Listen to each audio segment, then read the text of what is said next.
আজকের রেসিপি ডিমের মোগলাই পরোটা। এই মোগলাই পরোটা একটি জনপ্রিয় স্ট্রিট ফুড, বাঙালির খুব পছন্দের খাবার।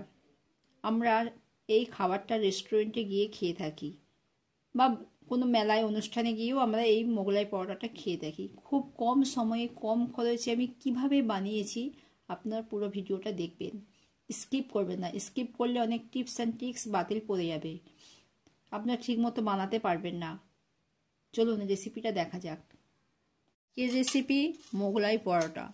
আমি সবার আগে ডোটা বানিয়ে নেব।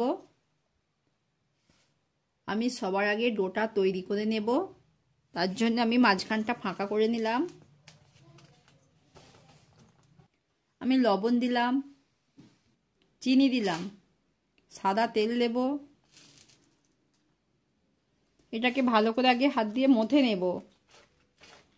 আপনারা চাইলে স্টেজ টাইপ চিনিটাকে পাউডার করেও দিতে পারেন, তাহলে খুব কাজটা শীঘ্র হয়ে যাবে। আমার চিনিটা গলে গেছে দেখুন। এবার আমি এটাকে ভালো করে আগে ময়ান দিতে হবে। আপনারা যত ভালো করে ময়ান দেবেন মোগলাই পরোটাটা তত খাস্তা হবে, সুন্দর হবে। এইভাবে আপনারা ভালো করে ময়ান দিতে থাকবেন।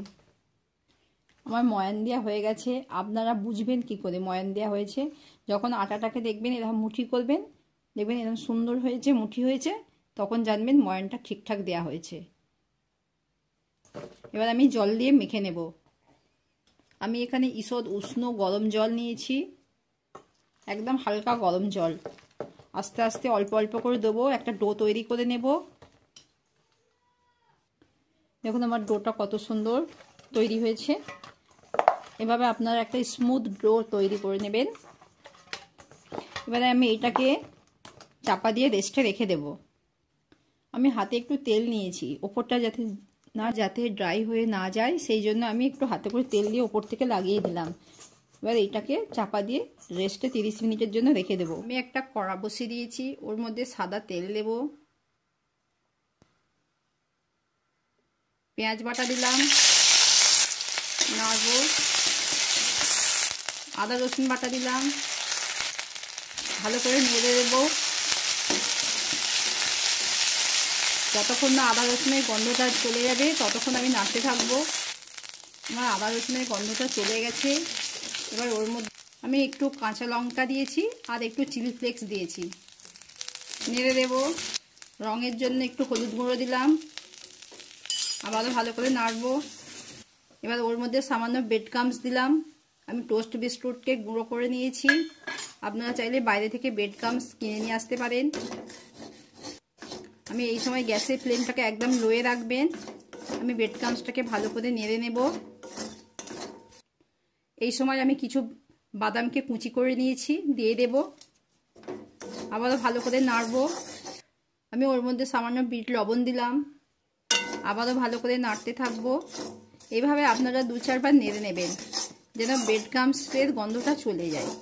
এভাবে এটা ফ্রাই করতে আমার 2 মিনিট সময় লেগেছে। আমি মোগলাইয়ের ডোটা তৈরি করে নিয়েছিলাম। এবার ওটাকে বেলবো। যেই পাত্রে বেলবো সেই পাত্রে একটু তেল মাখিয়ে নেব। যাতে বেলবো সেটাতেও একটু তেল মাখিয়ে নিলাম। আমি একটা লেচি নিয়েছি, এবার লেচিটাকে হাত দিয়ে স্প্রেড করে দিলাম। এবার এটাকে বেলতে থাকবো। যতটা সম্ভব পাতলা করে বেলে নেবেন। দেখুন আমার পরোটাটা বেলা হয়ে গেছে। আপনারা এইভাবে পরোটাগুলো বেলে নেবেন আগে। তারপরে আমি একটা ডিমের ডো তৈরি করব। আমি একটা বাটি নিয়েছি, ওর মধ্যে পেঁয়াজ কুচি দিলাম, লঙ্কা কুচি দেব। যে যেমন ঝাল খাবেন সেই অনুযায়ী দেবেন। একটা ডিমকে ভেঙে নেব, বিট লবণ দিলাম, গোলমরিচের গুঁড়ো দিলাম, 1 চামচ ব্রেড ক্রাম্বস দিলাম। ভালো করে মাখিয়ে নেব। আমার মাখানো হয়ে গেছে।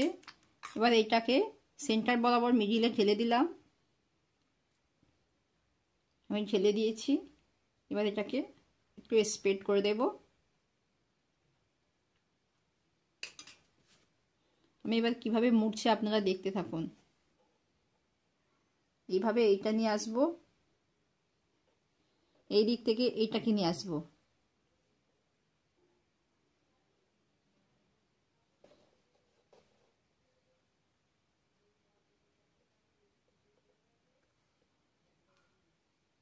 এইভাবে দিয়ে একটু হালকা হাতে প্রেস করে দেবেন, তাহলে আর খুলবে না। দেখুন আমি কত সুন্দর করে আমার হয়ে গেছে। এবারে আমি সেঁকে নেব। আমি একটা প্যান বসিয়ে দিয়েছি, ওর মধ্যে তেল দেব। আমার তেলটা খুব সুন্দর গরম হয়ে গেছে। এবার আমি মোগলাই পরোটাটাকে ওর মধ্যে দিয়ে দেব। এবার আমি হাত দিয়ে একটুখানি করে দিচ্ছি, তেলগুলো যাতে উপরে চলে যায়। আপনারা দেখতে থাকুন, একদম গ্যাসের ফ্লেমটাকে একদম কমিয়ে রাখবেন। দেখুন আমার কত সুন্দর ভাজা হচ্ছে। এবার আমি এটাকে উল্টে দেব। আমি এবার পরোটাটাকে উল্টে দেব। আমি উল্টে দিয়েছি। আবার এই পিঠটা ভালো করে ভেজে নেব।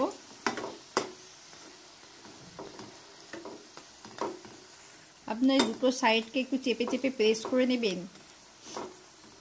দেখুন আমার পরোটাটা কত সুন্দর ফুলেছে। দেখুন দেখুন আমার পরোটাটা হয়ে গেছে।